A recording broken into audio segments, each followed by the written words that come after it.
ஒரு நீண்ட பாலைவனம். அந்த பாலைவன பாதையில் ஒரு கூட்டம் எங்கோ செல்வதற்கு பயணப்பட்டு கொண்டிருந்தது. அறிவாளி தாத்தாவும் அவர்களுடன் சேர்ந்து கொண்டார்.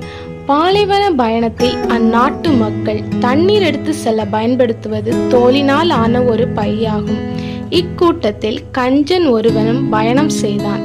பல மணி நேரம் நடந்த பின் அக்கூட்டத்தாரிடமிருந்த தண்ணீர் தீர்ந்து விட்டது. அக்கஞ்சனிடம் மட்டும் ஒரு தோல் பை நிறைய தண்ணீர் இருந்தது. தாகத்தால் தவித்த மக்கள் அம்மனிதனிடம் தண்ணீர் கேட்டனர். அதற்கு அவன் சொன்னான், 100 ரூபாய் கொடுத்தால் இத்தண்ணீர் முழுவதும் உங்களுடையதே.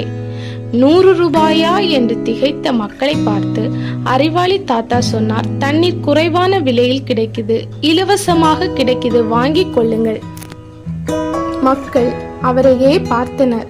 அவன் 100 ரூபாய்னு சொல்றான், இவர் என்னன்னா தண்ணீர் இலவசம்னு சொல்றாரே.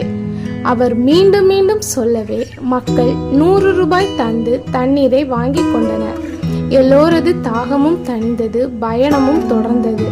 சில மணி நேர பயணத்திற்கு பின் அந்த கஞ்சனுக்கு தாகம் எடுத்தது. அவன் மக்களிடம் தண்ணீர் கேட்டான். மக்கள் அறிவாளி தாத்தாவை திரும்பி பார்த்தனர். தண்ணீர் 100 ரூபாய் ஒரு டம்ளர் என்ற பதிலை கேட்டவன் அழாத குறையாக 100 ரூபாயை தந்து ஒரு டம்ளர் தண்ணீரை வாங்கி குடித்தான்.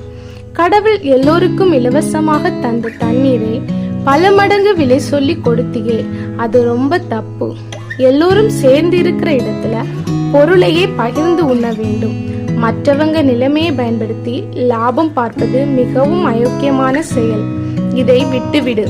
இனிமே தண்ணீர் வேணும்னா இலவசமாகவே வாங்கி குடிச்சுக்கோ என்றார்.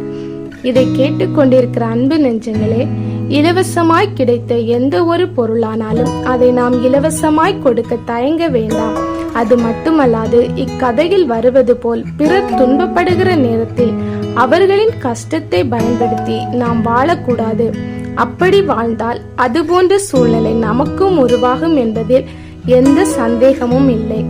அல்லாமலும் நமக்கு தேவன் இலவசமாய் கொடுத்த விலையேற பெற்ற ரட்சிப்பை மற்றவர்களுக்கு எந்த ஒரு கிரயமும் இல்லாமல் கொடுப்போம். தேவ ராஜ்யத்தை இணைந்து கட்டுவோம்.